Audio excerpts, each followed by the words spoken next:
Chelsea travel to West Ham in the early kickoff tomorrow, and it's not giving me good vibes. I cannot lie, because one, it's an early kickoff, and two, Chelsea don't have a good record against West Ham. We've seen it there last season when I actually think Chelsea played well at West Ham last season, but they've come away with nothing and got beat 3-1. Now, since then, I think Chelsea and West Ham have both improved tactically and personnel-wise, so I think it's got the hallmarks of an incredible game. I'm going to talk about where Chelsea can win the game, maybe what I think their starting 11 should be, and where West Ham's weaknesses are. So Lopetegui's come in a nutshell, he's pretty much given them more discipline. They're more defensively compact. They don't leave much space. They pretty much look to defend the space. Now, that gives Chelsea less options, naturally. Because it's difficult to play through the lines when you're not exploiting space. Enzo Maresca has just finished his press conference, and I actually really enjoyed it. I think Enzo Maresca speaks really well, and he gives some clarity on who can play well and put a stamp or a quash. He quashed all this.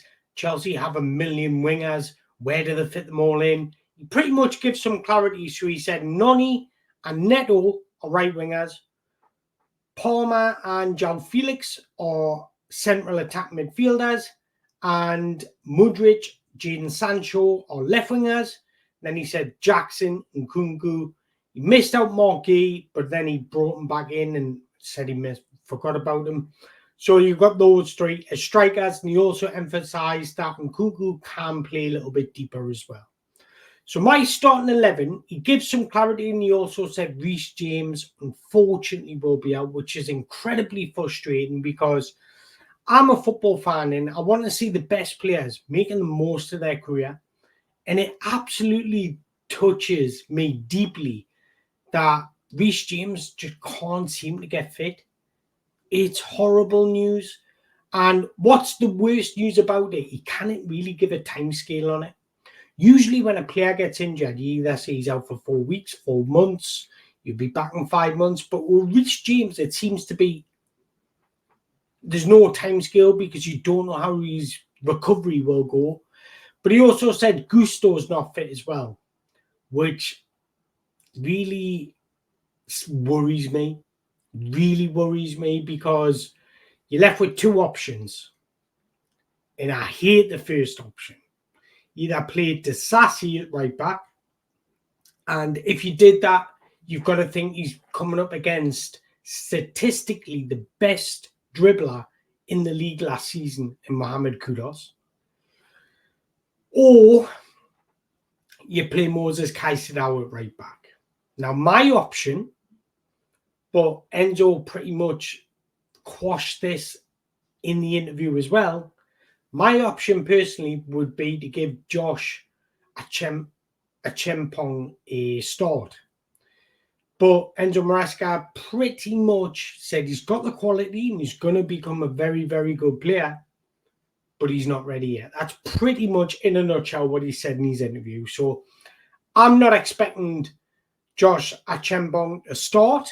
So that leaves you with two options. My 11 would be Sanchez in nets, and I think given his performance against Bournemouth, he deserves to keep his place. I personally would play Josh at right back, and then I would keep the ship at Fofana, Levi Colwill and Cucurella, because I think this Chelsea team needs continuity, and that's the best way moving forward. I think Tosin was brilliant when he came on against Bournemouth, but I just would like to see continuity. Then the two in midfield, I would bring Enzo Fernandez back in, play him alongside Moses Caicedo. On the right wing, I would stick with Noni. And the reason being is because I think he's in good form at the moment. I'm going to forget and forgive about that Bournemouth performance because I think tactically he got told to play 5 yards deeper, which impacted the fluidity in his game. I think him and Maresca were worried about Disasi at right back. So that's one reason why I wouldn't play Disasi at right back, because it affects the right winger's game. And I think Noni was cautious about being too fluid and too much in that attacking third that he needed to help Disasi more than he would any other right back. So that's what worries us, because against Mohamed Kudus, if you play Disasi, he's going to need a lot more support. So that's one reason why I wouldn't play Disasi. Then I would have Cole Palmer centrally, and I would start your left winger. I think you've got to play Jadon Sancho. I think you've got to play Jadon Sancho. After what he produced, changed the game. He was positive.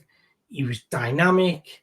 He pretty much changed the tempo of Chelsea when he come on against Bournemouth, and we need that tomorrow against West Ham. And then this one is going to shock you.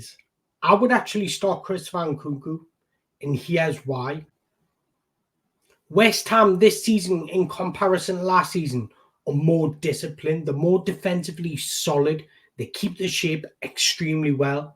And that's just going to stop the amount of chances that Chelsea will be able to create.